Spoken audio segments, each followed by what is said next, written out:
Ladies and gentlemen, good day and welcome to the JSW Energy Limited 4Q FY25 post-result earnings conference call, hosted by B&K Securities. As a reminder, all participant lines will be in the listen-only mode, and there will be an opportunity for you to ask questions after the presentation concludes. Should you need assistance during the conference call, please signal an operator by pressing star then 0 on your touchtone phone. Please note that this conference is being recorded. I now hand the conference over to Mr. Rajesh Majumdar from B&K Securities. Thank you, and over to you, sir. Yeah, hi. Good evening, everyone. And once again, welcome to all of you. We are proud to hold the conference call of JSW Energy Limited Q4 FY25 and full year FY25 earnings today. We have today the management team represented by Mr. Sharad Mahendra, Joint Managing Director and CEO, Mr. Pritesh Vinay, Director of Finance and CFO, and Mr. Bikash Chaudhary, Head Investor Relations and Strategic Finance. So without much ado, I shall now request Sharad sir to start with his opening comments. Thank you, sir. Thank you, Rajesh, and good evening, ladies and gentlemen, and thanks to you all for joining us today. It is my pleasure to share the highlights of our performance for the quarter and the year gone by. FY25 has been a landmark year for JSW Energy, one marked by strong execution, strategic growth, and sector-leading achievements. I am proud to share that we recorded the highest annual wind capacity addition by any renewable energy company in India this year. During the year, we crossed a significant milestone of 10 gigawatt set under the Strategy 2.0, and as I speak today, JSW Energy is a 12.2 gigawatt company, reflecting the momentum we have built across both organic and inorganic expansion. In FY25 alone, we have added 3.6 gigawatt of capacity, strengthening the diversity and scale of our portfolio. This has resulted in company reporting the highest ever annual EBITDA of 6,115 crores and reported a highest PAT of 1,951 crores. Before we delve into our performance, I would like to share some sector highlights. The dynamics are shifting towards enhancing energy security, addressing the increasing base load and peak load management.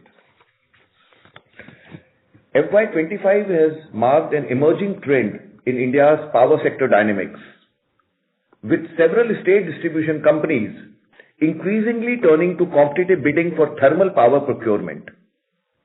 This trend reflects the growing urgency among states to secure firm power and complement the intermittent renewable generation. Thermal power, particularly from domestic coal-based sources, is regaining strategic importance. Having said this, we are happy to tell that JSW Energy has also secured a 1600 megawatt ultra supercritical plant in West Bengal, which is fully tied up with WBSEDCL. Coming to capacity additions, India's total installed capacity has reached 475 gigawatt, and the country has added 33 gigawatt in fiscal 25. Notably, renewable energy led the growth, accounting for a record 29 gigawatt of total additions. This surge was primarily driven by solar power, which contributed 24 gigawatt, followed by 4.2 gigawatt of wind capacity. The power demand for the country grew 4.2% in FY25. In the fourth quarter, we saw a demand growth of 3.2% year-on-year on a high base of 7.4% growth seen last year in the same quarter. Structurally, we continue to expect strong power demand in the medium term. The peak demand witnessed in quarter 4 is 238 gigawatt, which was in February 25, and 250 gigawatt in FY25. The merchant market remained resilient during the year, averaging around rupees 4.5 per unit on exchange on the back of soft coal prices. We have seen merchant tariffs firming up in quarter 4 as compared to quarter 3 FY25. In Q1 FY26, we are seeing merchant tariffs further increased to 4.76 per unit. For the quarter gone by, the API 4 coal prices were stable year-on-year at $95 per ton. And as we talk currently, API 4 coal prices are around $89 per ton, while within the domestic coal market, sufficient steps are taken to keep a robust coal supply. Coming to company performance, we have added total 3.6 gigawatt of operational capacity during the fiscal 25. This comprises 1.7 gigawatt of organic capacity that affirms our capabilities to execute large-scale projects efficiently. Our organic wind capacity addition stands at 1.3 gigawatt during the year gone by, representing one-third of the nation's total wind capacity addition during the year. These greenfield wind capacity additions include the completion of SECI 10 wind project of 454 megawatt. Our remaining first batch of under construction wind projects are nearing completion. The quarter gone by also saw commissioning of the second unit of Ind-Bharat JSW Utkal, which was 350 megawatt and which has now stabilized and running smoothly. Complementing our organic growth, we have strategically expanded our footprint through consummation of two important transactions. One, KSK Mahanadi Power, a 3.6 gigawatt unit on 6th March 25 asset, and O2 Power, a 4.7 gigawatt platform on 9th of April 2025. KSK Mahanadi is 3,600 megawatt plant and is the largest thermal asset acquired via NCLT proceedings for a total resolution amount of 16084 crores. Currently, 1800 megawatt is operational, which is 95% tied up under PPAs and has fuel supply agreements. In FY25, the plant reported full year EBITDA of 2895 crores on a PLF of 67.4%, while the underlying EBITDA stands at 2382 crores. We have improved PLF from 67.4, which was witnessed during the year, to 79% post completion of the transaction in just 25 days of operations, which we did in the month of March. The deemed PLF stands at 99% during this period. We are currently integrating operations with JSW Energy and implementing the comprehensive plan to bring in cost efficiencies. In another large transaction, we acquired O2 Power, which is a 4.7 gigawatt RE platform, for a total value of 12,468 crores. The current installed capacity of O2 Power is 1.3 gigawatt, and we expect it to scale to 4.7 gigawatt by June 27 by undertaking capital expenditure of between 13,000 to 14,000 crores. Turning to our under construction portfolio, JSW Energy is currently constructing 11.3 gigawatt of generation projects, all of which are fully tied up under long-term power purchase agreements. The under construction portfolio includes 9.7 gigawatt of renewable energy projects and 1.6 gigawatt of Salboni ultra supercritical thermal power project, which marks our investment in greenfield thermal after more than a decade. Beyond this, we have a robust project pipeline of approximately 4.9 gigawatt of projects, where letter of intent or letter of awards have been secured and PPAs are yet to be signed.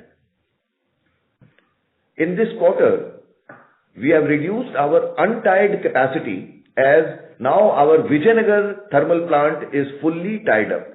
This development not only ensures stable and predictable cash flows, but it also marks a fundamental shift in the composition of our open capacity. With Vijayanagar fully tied up, our open capacity now stands at approximately 976 megawatt out of the total portfolio. And out of this 976 megawatt, only about 9 to 10% of the capacity is dependent on the imported coal, and rest all is on domestic coal. This transformation signifies a decisive move towards a more resilient domestic coal-based open capacity, reducing exposure to global coal price volatility. Therefore, the break-even price for our open thermal capacity also reduces with the higher use of domestic coal. Coming to energy storage, we recognize the critical role it plays in integrating renewable energy. We have expanded our logged-in energy storage capacity to 28.3 gigawatt-hour. Notably, the Bawali in Maharashtra, the 12 gigawatt-hour hydro pumped storage project, which is tied up with MSEDCL, is currently under implementation.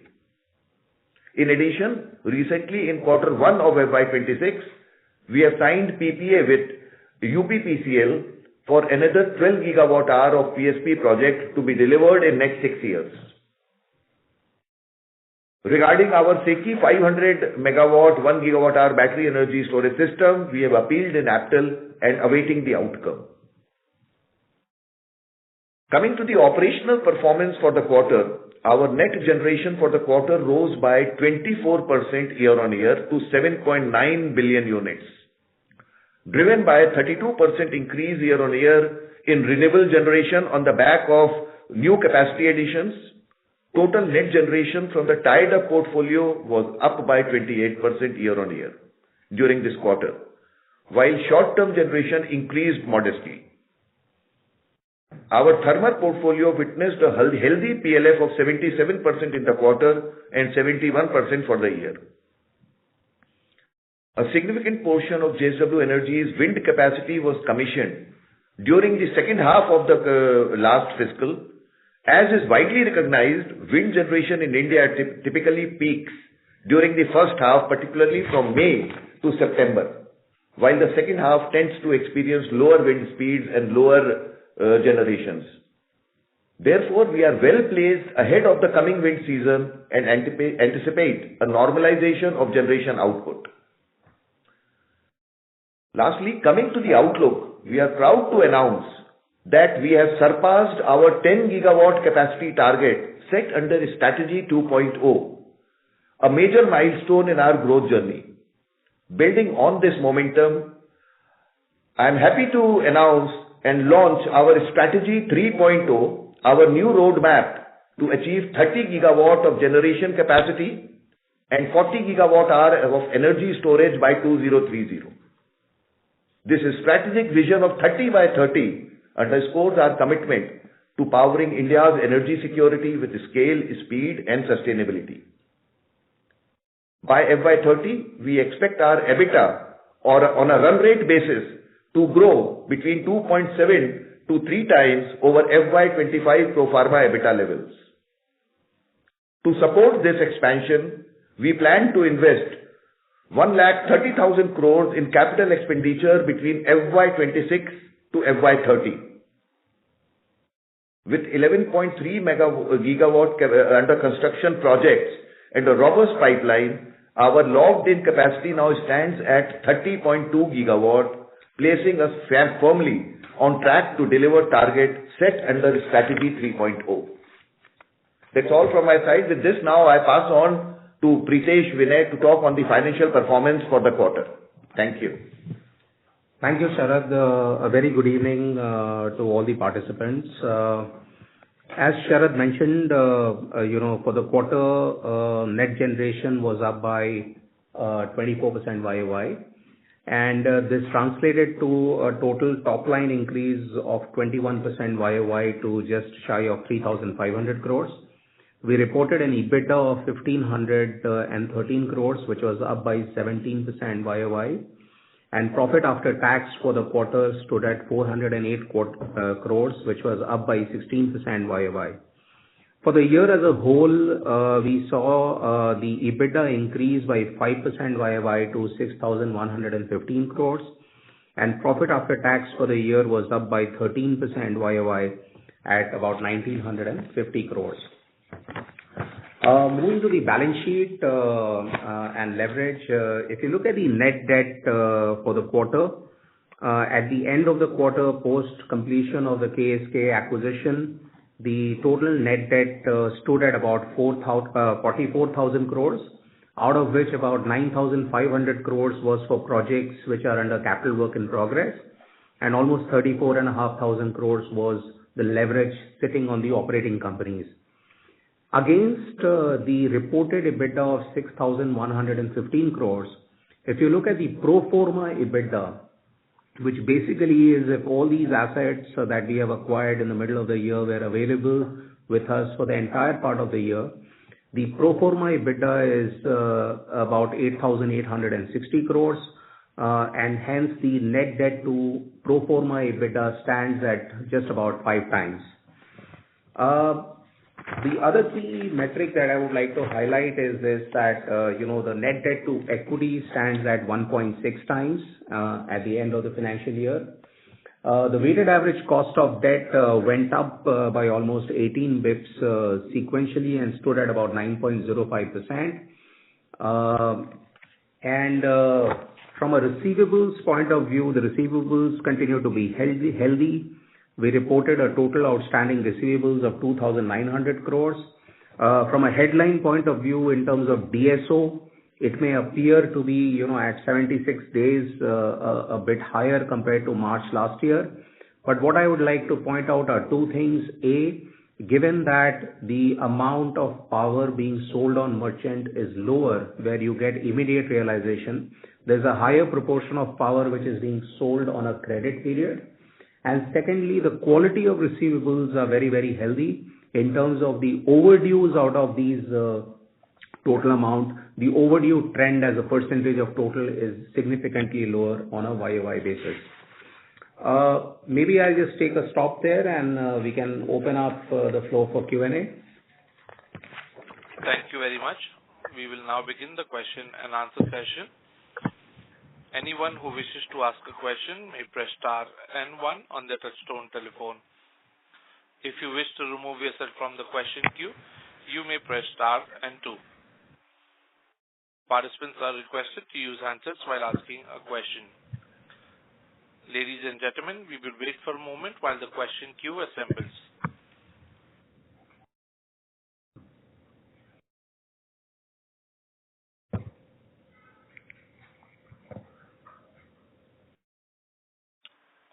Our first question comes from the line of Mohit Kumar from ICICI Securities. Please go ahead. Hi. Yeah, thanks for the opportunity, and congratulations on building a very strong pipeline and especially completing 2 inorganic acquisitions. My first question is, of course, you have built up a very large base load portfolio now, especially with the acquisition of Mahanadi, and now we're building a new power plant in West Bengal. My question is, do you still see accretion to this base load portfolio? And my related question is, what is the status of equipment placement and land acquisition for the West Bengal coal-based power plant? Okay. Can you repeat the first question, please?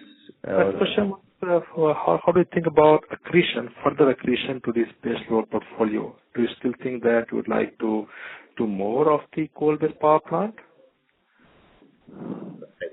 See, Mohit, yes, we are seeing the increase in the peak demand, which is we witnessed 250 gigawatt. The base load demand, especially with the significant increase in the intermittent renewable energy, which is solar, the peak load demand, the base load demands will definitely keep on increasing gradually. One is the demand growth and the pattern in which the new capacities which are coming in. If we see last year, significant portion has come from renewable and also primarily driven by solar. So the base load demand will gradually is forecasted to be increasing. So wherein the thermal is going to play a key role. And regarding your second question in terms of the readiness, I'm happy to tell that the entire land on which the plant is to be set up is in our possession. So that is not at all a challenge. Everything, the groundwork, in fact, the initial preparatory work has already started. Regarding the equipment placements, we are at an advanced stage of finalizing that, and that we don't see as a constraint at all in completing the project within the PPA timelines.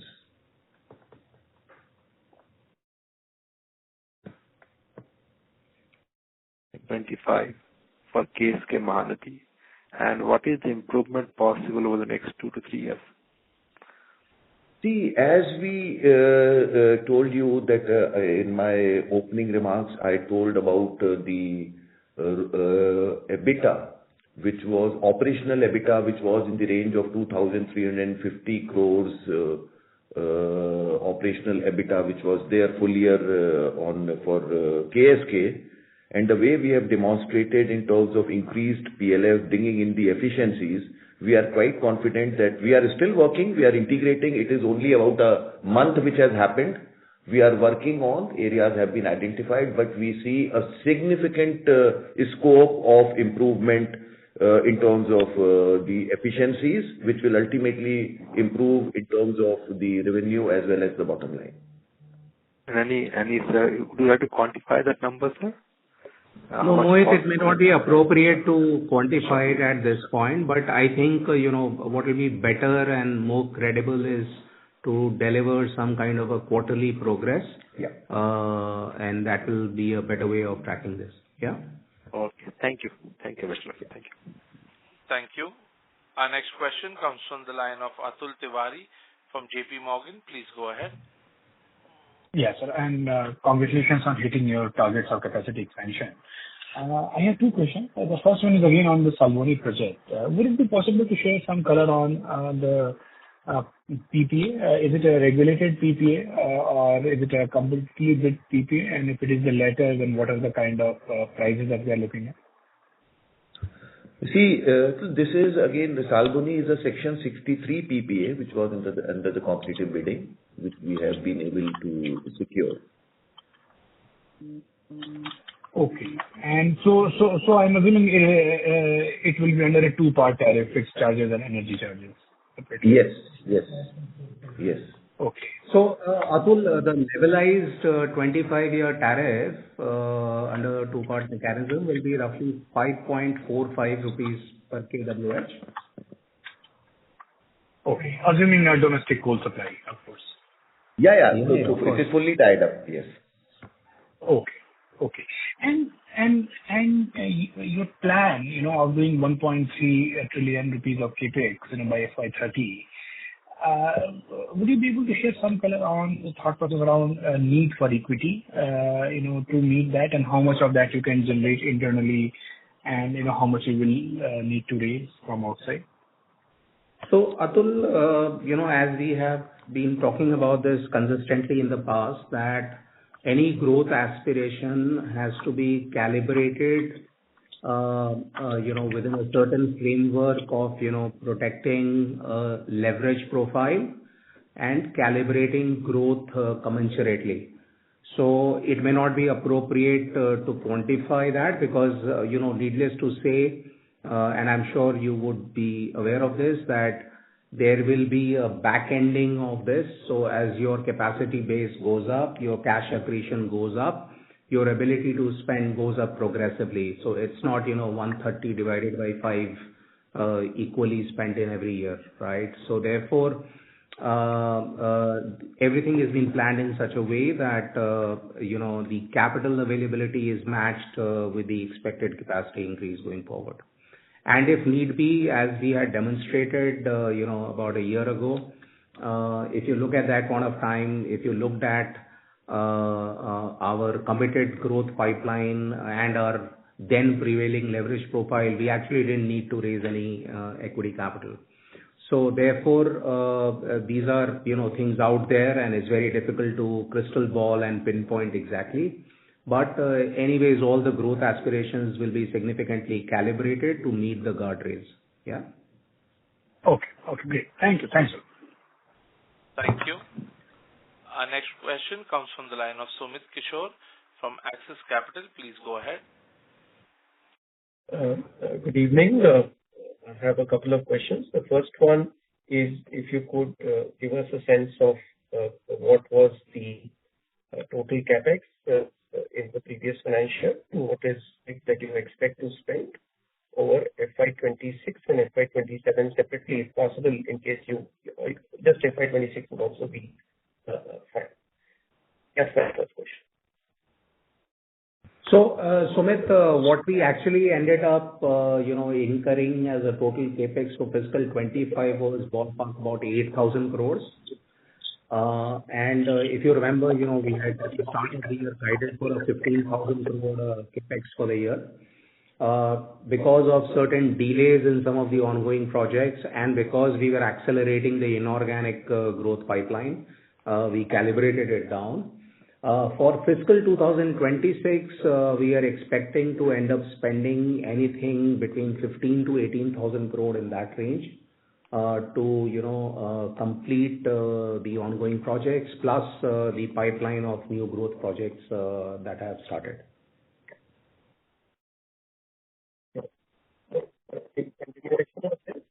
Sorry to interrupt, Mr. Sumit, you're not audible. May I request you to use your handset, please? Your voice is breaking. Am I audible now? Yes, sir. Please go ahead. Am I audible now? Yes, sir. Please go ahead. Yeah. So in continuation, when you mentioned that the net debt to pro forma 5x, so in terms of the your comment regarding the pacing of growth, in all circumstances, you would keep below the 5.5x net debt to pro forma EBITDA is the understanding we have. That is the endeavor, Sumit. Okay. So there could be temporary overshoots that could happen without you needing to raise equity. Should we read it that way? So it's like this, Sumit, as has been our track record and as, seasoned trackers of the sector like yourselves know, that project progress, particularly in the infrastructure space, including the power sector, there are too many, non-controllable factors. And there could be times when, there could be some bunching together of projects. But more importantly is this, that wherever you are allocating capital, are they inherently at returns more than your cost of capital? And, from a leverage profile point of view, rating agencies tend to have a slightly through the cycle view because they also factor in that, the capital work in progress, is that returns accretive or is that returns dilutive? So a lot of factors go into that, so may not be able to give a precise answer, but just wanted to give you a sense of how to think about it. Yeah? Fair enough. Just the second question is on projects like Salboni, which are, so the renewable pipeline that you have, you could pretty much start executing, or you would already have started executing the projects where PPAs are done. But for new project starts like Salboni or KSK expansion, how are you thinking in terms of the pace of deploying capital? See, Sumit, if we talk of Salboni here also, the PPA has already been signed. There is a timeline in the PPA. So we are going to, which normally is about 48 months to 60 months time period as per the PPA. So we will be spreading, and of course, as Pritesh earlier said, that initial 1 or 2 years, which is more of a groundwork, preparatory work is there, it is more back-ended. So it is being planned. It cannot be just equally distributed in years. It will be back-ended. So that is what Salboni has been planned. Again, the PPA has been signed. Regarding KSK, as we have informed earlier also, that the 3 units which are already operating and the balance of plant which is fully ready for full 3,600 megawatt. So, and 1 unit, which is the 4th unit to commission, 40% of that work also is complete. So that is at a very low cost that can be commissioned. And as the things progress beyond 4th unit, 5th and 6th unit also will be accordingly planned. As we, in my opening remarks also, as I said, that many states are now coming forward to meet their base demand for thermal requirements are coming in. So that gives a very unique opportunity for us to execute the project in a very short time as compared to the standard time which a greenfield thermal power plant takes for KSK. So basically, the low cost should be interpreted as of 56 crore per megawatt for bringing up that third unit? Yeah, see, difficult to quantify exactly, but yes, as I told you, that whatever the benchmark numbers maybe you are aware of setting up a greenfield project, and assuming that fourth unit is 40% ready, balance of plant for entire 3,600 is ready, so it can be estimated that it will be significantly lower than the normal benchmark cost for a greenfield thermal plant. That is very clear. Just the last point on other income. For the quarter, it's up 149% to some 3.1 billion rupees. So was that basically treasury income for the acquisitions that you were about to make? And Yes, there were two primary components to that, Sumit. There was a deferred consideration payable that was for one of the prior acquisitions of Mitra, which was subject to certain conditions subsequent, and there was a write back of that provision because that didn't have to be paid out. And the second is a treasury income gain, as you rightly said, because of the high cash and liquidity that we carried on the books. How much was the write back for Mitra, roughly? I think that was roughly about close to ballpark about 100 crores. Yeah, I have more questions, but I'll get back in the queue. Thank you so much. Thanks. Thank you. The next question comes from the line of Bharani Idar from Avendus Spark. Please go ahead. Yeah, good evening. Regarding this Salboni project, so may I request you to use your handset, please, sir? Your audio is not loud enough, sir. Yes, sir. Is it better now? Yes, sir. Please go ahead. Yeah. So just wanted to get a sense on the Salboni project as to its readiness with respect to environment clearance, forest clearance. These all are under process. There is already at the similar location, this one cement plant is running. So I think those all clearances are under process. So we don't see that as a challenge. Okay. Our second question is on the under construction portfolio of around 12 gigawatts. Of this, especially when it comes to renewables, what percentage has land? What percentage has CTO approved or awarded transmission capacity? Because you mentioned it has PPAs, but the other two things like land and transmission, you can mention. So, we have also talked about this in the past, but just to refresh the memory, that typically what happens is the way we approach any project execution is you cannot wait for 100% of the land before doing the groundbreaking, because you also have to, meet the PPA timeline commitments. So typically, you either already have a control about a significant percentage of the land, and you have a line of sight or a visibility of being able to get to the finish line on, as you go basis, right? So that is one. Second is, on the connectivity side for the projects that we need to deliver in the immediate term, we already have connectivity, or we are in very advanced stages of securing connectivity. The other thing I would like to add is this, that, when we were acquiring O2, we had also talked about the fact that O2 does not only have 100% of the connectivity that it needs for its own platform, but it also has some excess connectivity. So we are planning projects in such a way that from a synergy point of view, some of that excess connectivity that O2 has, we will be utilizing for our own projects, because now everything is JSW, right? So it's a combination of these two things which gives us a high degree of confidence in being able to commit to certain capacity targets in a certain timeline. Yeah.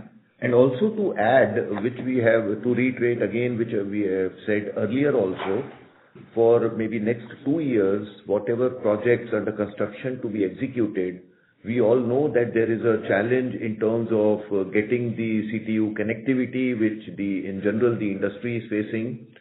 So we, as a strategy, the PPAs which were signed, and within the same states, we have found the areas which are suitable, whether it is a wind or solar. So we have reduced our dependence for next 2 years on CTU connectivity. And within these states, the STU connectivity availability is something which, as Pritesh said, that majority of the projects we have the connectivity in place or at a very, very advanced stage. So that strategy has really helped us in ensuring that we will be in a position to execute the projects within the PPA timelines. Okay, sure. My final question is on if you have any estimate of peak debt that would be in your balance sheet in between 26 to 30, what could be that number? We unfortunately don't think that is the right way to think about it, because what is more significant for us is this, that whatever projects you are implementing at a certain tariff and at a certain capital cost or a project cost, are their returns accretive or not?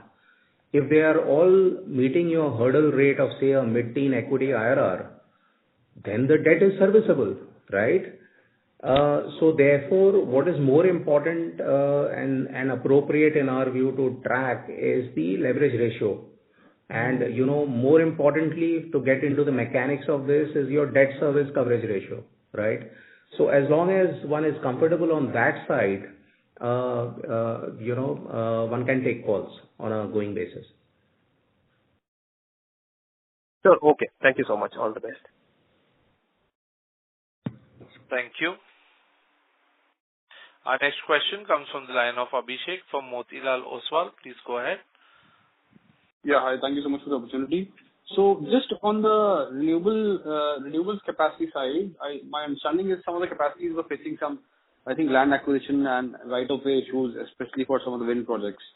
So are those getting resolved now? And, is there a timeline on some of those capacities? Yeah, Abhishek, as we told that we have commissioned and we have demonstrated commissioning of fresh 1.3 gigawatt of wind capacity, which faces the maximum challenge in terms of the ROW issues and implementation issues, which is almost 1/3 of the country's capacity addition which has taken place. So we have been successfully able to overcome those challenges, and the proper mechanisms are in place. And going forward also, the projects which are under construction, we are at a very advanced stage of the ROW issues, and the project execution planning is done in such a way that these are within the timelines with solving these issues take place. So this is a continuous process. We know the way the things happen in the country. But yes, this is something which is being monitored very, very closely, and we don't see that as a bottleneck in not meeting the timelines within the PPA in which we have to execute the project. Okay, fair enough. So second question is, while there is a good 5-year out target of 30 gigawatt, is it possible to give us some sort of a capacity bridge, like say by, and I'm saying let's ignore KSK and O2 power for now. So is it possible to give us a number for say, end FY26 and FY27? Just on the organic basis, they could capacity. Yeah, see, as we say that we are talking, it is 12.2 gigawatt operating portfolio, and the projects which are in pipeline and to be executed within the PPA timelines, you can assume that beyond 12.2 gigawatt, maybe 3 to 3.5 gigawatt of capacity addition, around 3.5 gigawatt of capacity addition in a year ensures us to meet and deliver the projects on time. So you can just maybe estimate that what is further going to happen going forward.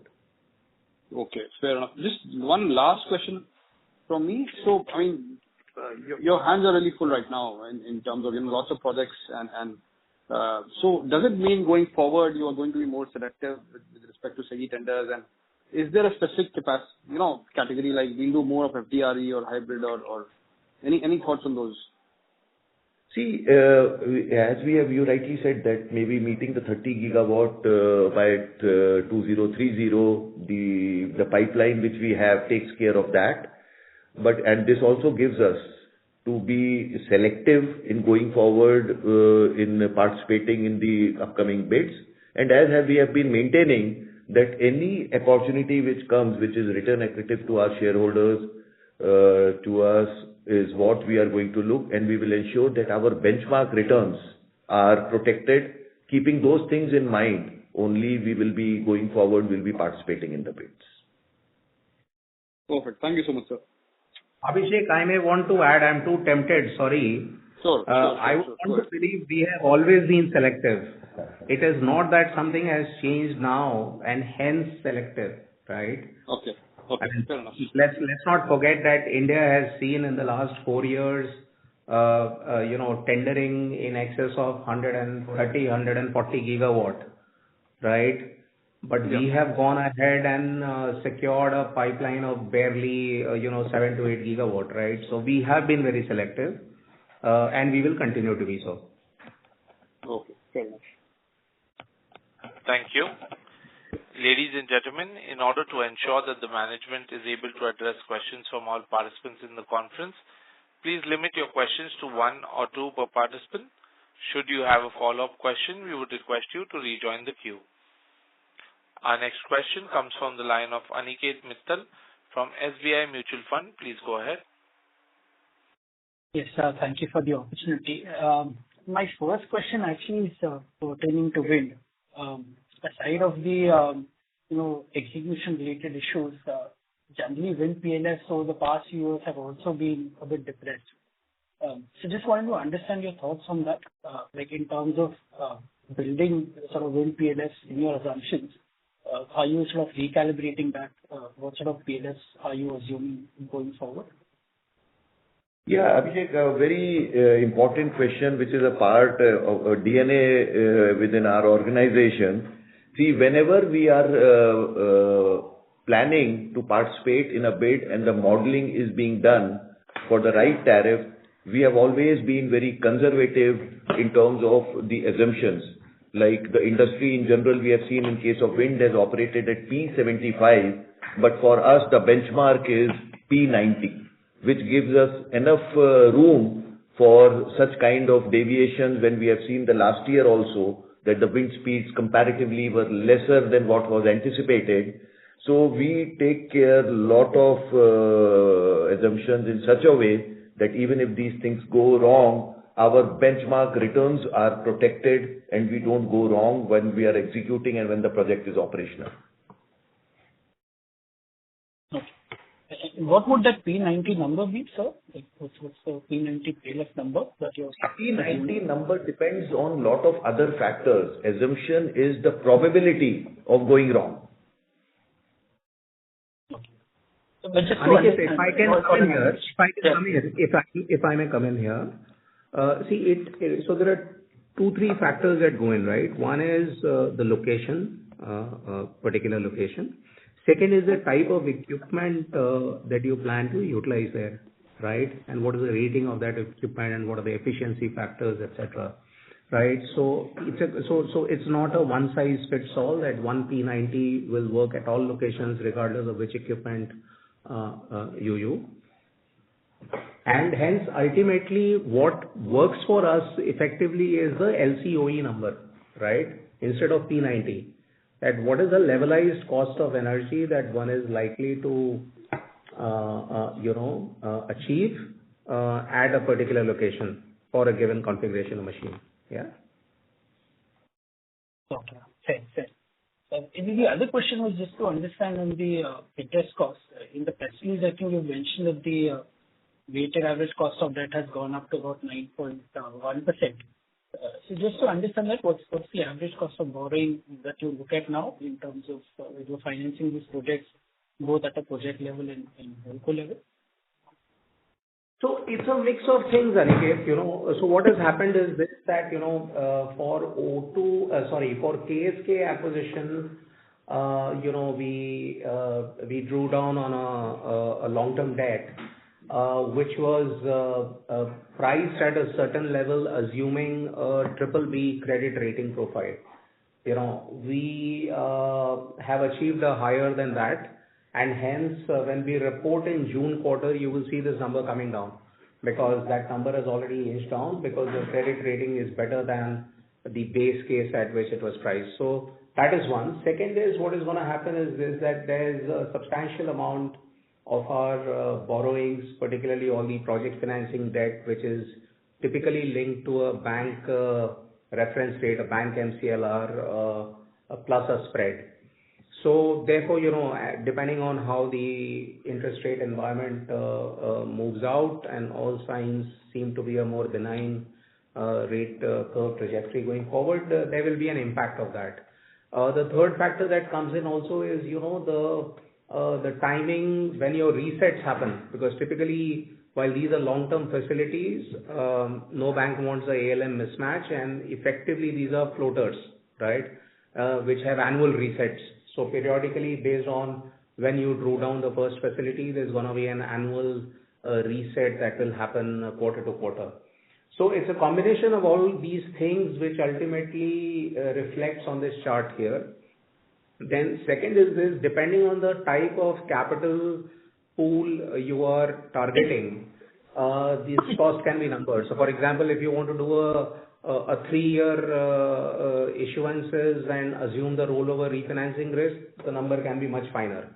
What we choose to do is to ensure that, for all the projects which are backed by PPA, you're doing a long tenor, non-recourse project financing, right? So it's a combination of all that, from institution to institution, bank to bank, that number will vary.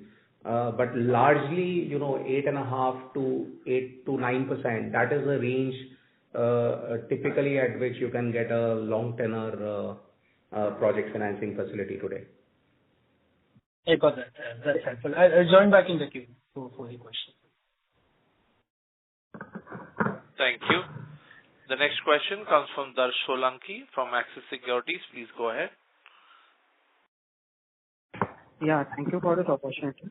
So my first question is more like of clarificatory nature. So post the acquisition of KSK Mahanadi and O2 Power is completed. So going forward, these two companies will get consolidated in our company, right, for our modeling purpose? Yes. Yes, Darsh. Yes. Hopefully. Yes, sure. No, not hopefully. Surely. Yes. Okay, so thanks. I mean, KSK is done. O2 you will see when we report the June quarter results, because that transaction got consummated only in the month of April. Understood. So sir, actually my second question is regarding O2 only. So O2 in the press release, I understand that we expect that by June 25, around 2.2 gigawatt of capacity is expected to be operational. So can we have like a split of this 2259 megawatts in solar, wind and hybrid? See, presently when we acquired this asset, operating capacity of 1343 megawatt, out of which 271 megawatt of wind and balance is all solar. This is what we have acquired. And during the quarter, what we are seeing, maybe another addition of about 500 megawatt, which will happen, which takes it to about close to 1.9 gigawatt. And balance, because of the connectivity and various issues, we will see in the coming quarter. Understood. And that would be mainly solar only, right? The commissions? Yes. Yeah. Fresh capacity addition to reach 1.9 is 100% solar.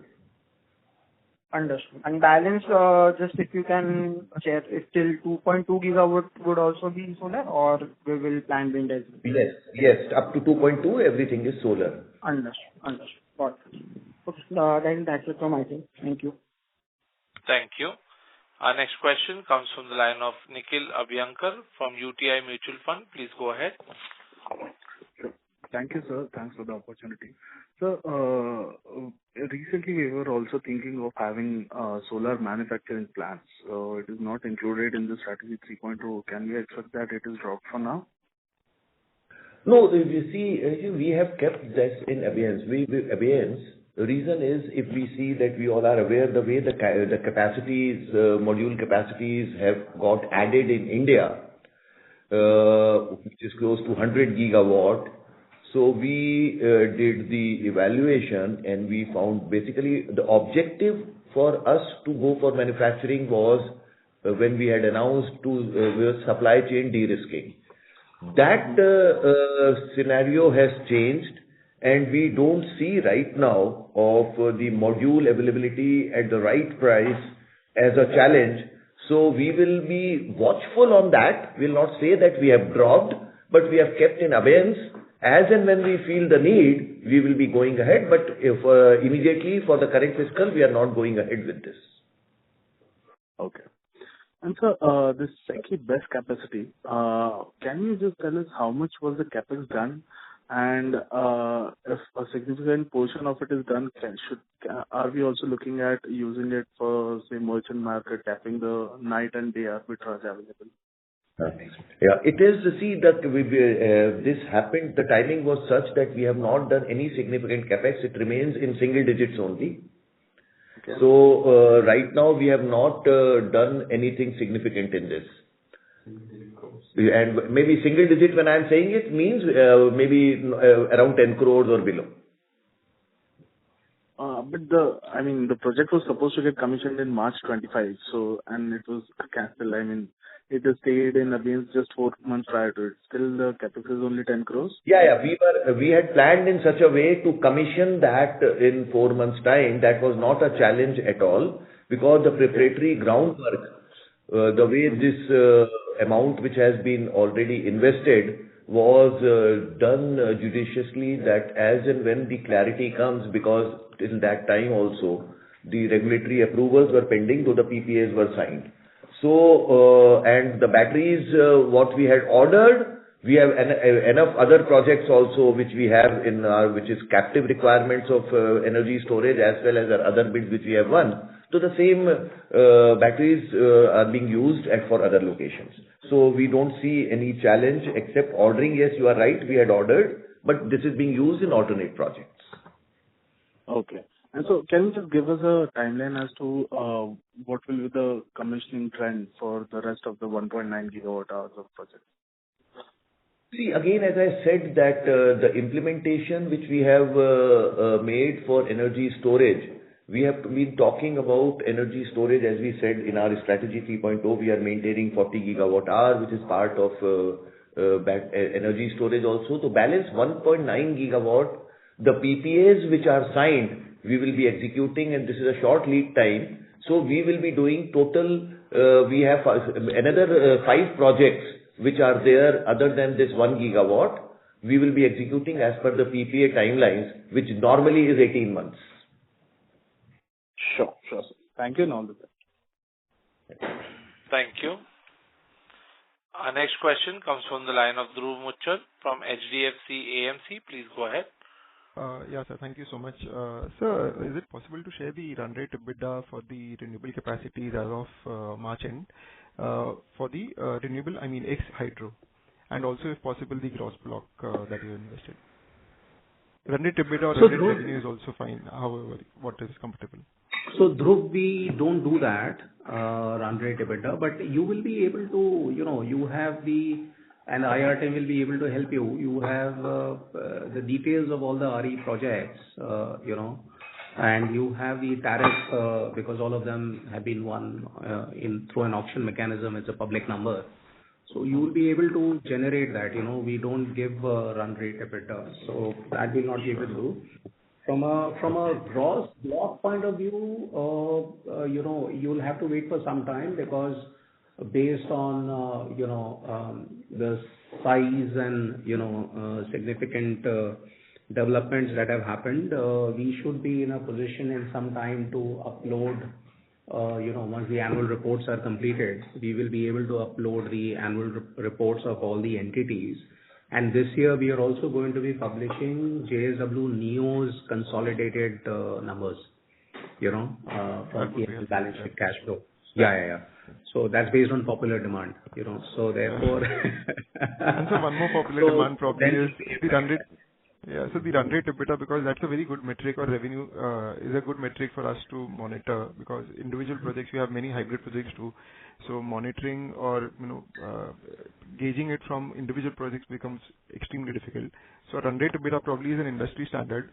If, as a suggestion, if you can please adopt it also. Great. Thank you so much. We will surely take that, under advisement, Dhruv. Sure. Thanks. Thank you. Our next question comes from the line of Amit Binde with Morgan Stanley. Please go ahead. Hello, sir. I just wanted to understand the impact that you had on from the wind speeds on your acquired portfolio, because as I recollect on Mitra, you were guiding around 600 crores of EBITDA, and that's pretty lower now, including the new acquisitions as well. And any measures that you are taking on that EBITDA now? Yeah. See, one measure which we are taking, yes, it is a slightly lower wind speed impact is there on those assets. When we say, we have to assume that there are assets which ranges from maybe 650 or 850 kilowatt to maybe 2.7 gigawatt or 2 gigawatt. This is the range of the turbines which are there, which all was evaluated and considered while valuing the asset. But yes, wind speeds have had an impact on there. But yes, what we are now, our operations and maintenance team is working on, apart from the availability, which we have been successful in increasing the availability, which used to be 96, 97% to 99% availability, which we have ended with, is the efficiencies of the machines which are running. So that also is important, even when the wind is there, whether the machines are there, that evaluation is in progress. And also we have, there were some contracts which were medium-term operations and maintenance contracts which were signed with the suppliers.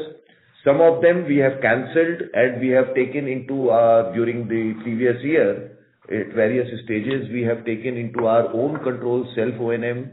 So that also will definitely result in significant savings in the operation and maintenance cost.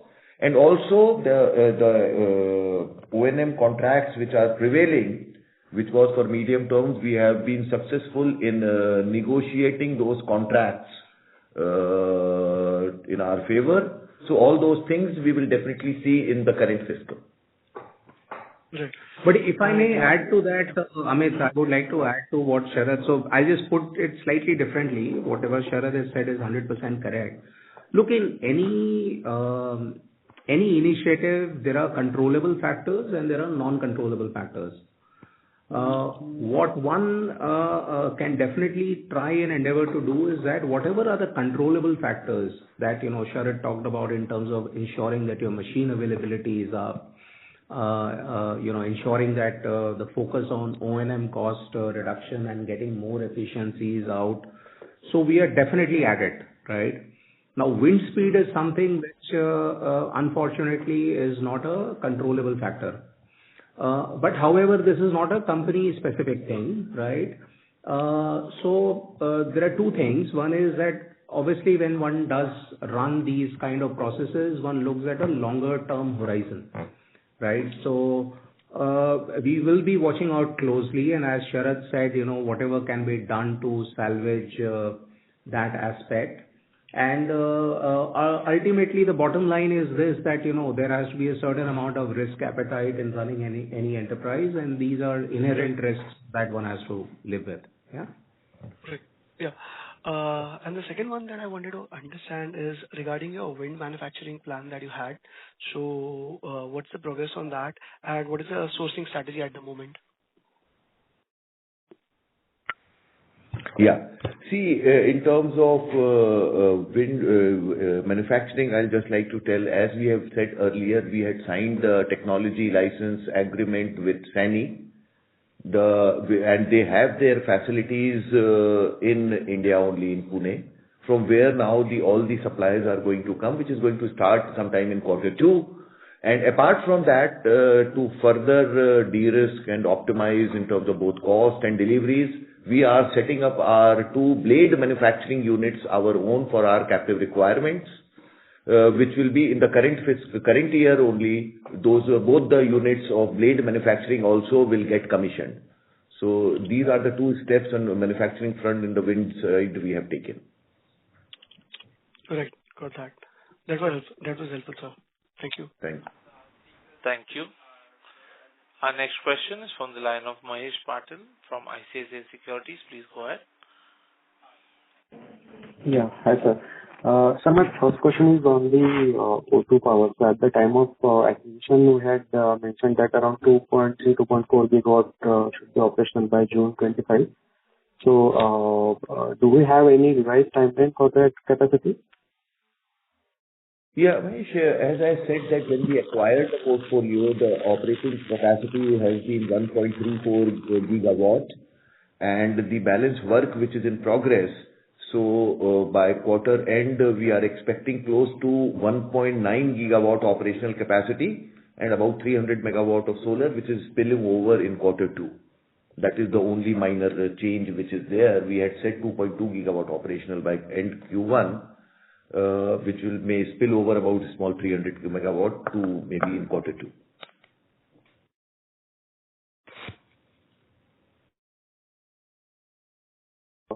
Previously responded that you are setting up the blade manufacturing unit. Mahesh Patil, may I request you to repeat your question, sir? You are not audible there. Yeah. So my question is regarding the sourcing part. As you have mentioned that you are setting up the blade manufacturing unit, right? So given the revised guidelines on the domestic increased content of domestic manufacturing for wind as well, any challenges in terms of sourcing for both solar and wind equipment for the upcoming project?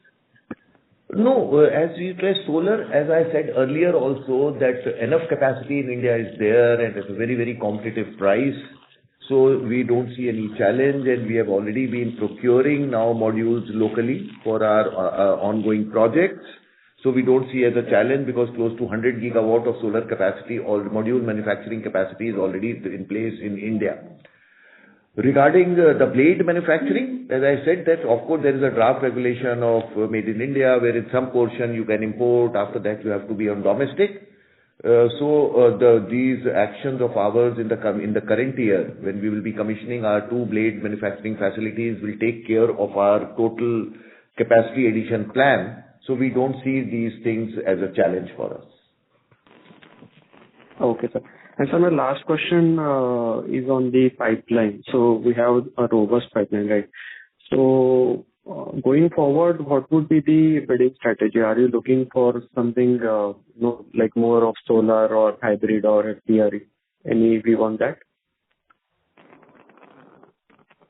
See, as I said earlier also to one of the questions, we have enough of pipeline in place, and the amount of opportunity size is so big now that we will be selective, and everything is mentioned what we have in pipeline, what we have to install. If you go to the presentation slide number 24, you will get all the details.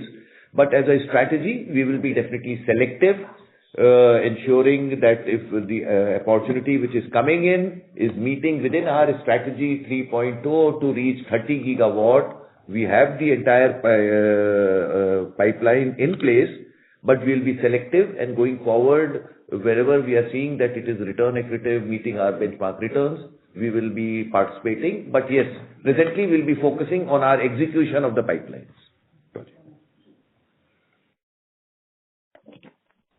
Thank you. Our next question is from the line of Anuj Upadhyay from Investec. Please go ahead. Yeah, hi. Thanks for the opportunity. So just want to get a sense on how our cash flows are placed to fund this 130,000 crores of capex over the next 5 years. Because what my sense says is the extended KSK capacity and the Salboni will only come by FY29 or 30. No, because it has a execution time period of 4 to 5 years, and this would require a combined capex of to the tune of close to around 30 to 35,000 crores.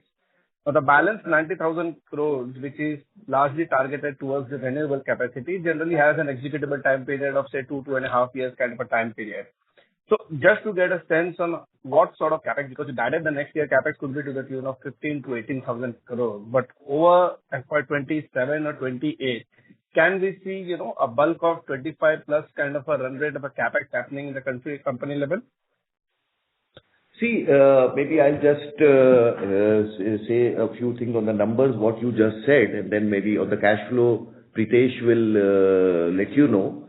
See, one, as I said, that these are all projects which is maybe 4 to 5 years period and more back-ended investment which is there. And the numbers for these two, KSK and Salboni West Bengal project, what you said, that is a significantly higher number. As I said earlier, the 1800 megawatt capacity we have to execute in maybe by FY30, this will be at a much, much lower cost than what the normal greenfield project is.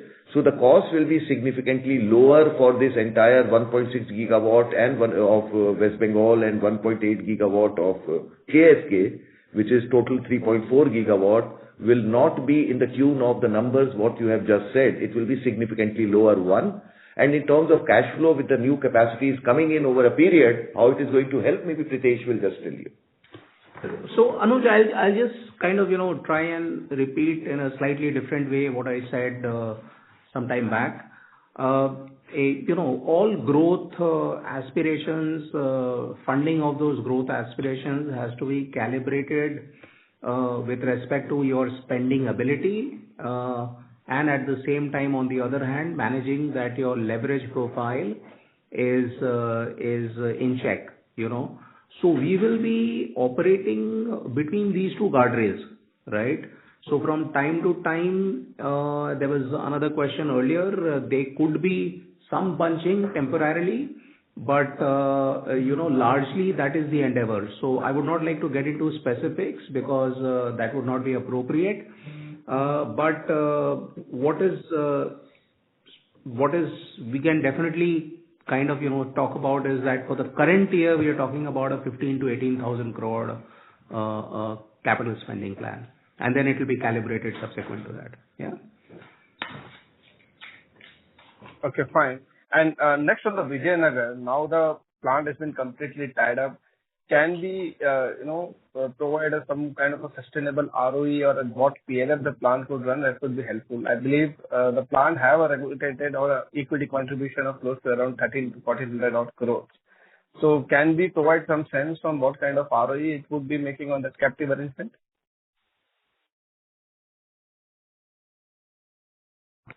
So, Anuj, on Vijayanagar, obviously, the tie-up is on CERC norms. But what I would also want to highlight, and this is important, is this, that this is a 5-year tie-up. Yeah. So, the tie-up is for 5 years because JSW Steel also has decarbonization aspirations for which they also eventually want to switch over into more and more RE, right? So therefore, with that in mind, this has been done for 5 years. Rest of the things are arithmetic. You guys are very good in doing that, so I would not like to comment on that. But this is how you should look at it. Yeah. Fair enough. That's helpful, and thank you. Wish you good luck. Thank you. Our next question comes from the line of Rajesh Majumdar from B&K Securities. Please go ahead. Yeah, so my question was actually on the lines of the last participant. So on the thermal PPAs, we are seeing a much shorter duration of 5 years now. Is that the trend going forward? And since you've locked in a lot of new coal-based capacity, is that going to be a challenge in the future in terms of the coal-based capacity? So, Rajesh, I would beg to differ. I mean, PPAs are not for short duration. I mean, if you look at what UP did, what Maharashtra did, what West Bengal did, what Karnataka has called for, these are all 25-year bids. What I was explaining was this Vijayanagar 860 megawatt that has been tied up, that has been tied up for 5 years with JSW Steel. Yeah. So the long-term PPAs are still there. 5 years. Yeah. Okay. Yeah. So the long-term PPA still exists for the larger... 25 years, and pump storage is all for 40 years, which are the PPAs which are coming. Okay, that's useful. Thank you, sir. Thank you. Ladies and gentlemen, that was the last question for today. As there are no further questions from the participants, I now hand the conference over to the management for closing comments. Yeah. Thank you everyone for being with us today. If anyone else has any query or any other questions, I request you to please approach our IR team. You will get a suitable reply if there are any other questions which remain unanswered today. Thank you very much. Thank you very much, and good night, everyone. Good night. Thank you. On behalf of JSW Energy Limited, that concludes this conference. Thank you for joining us, and you may now disconnect your lines.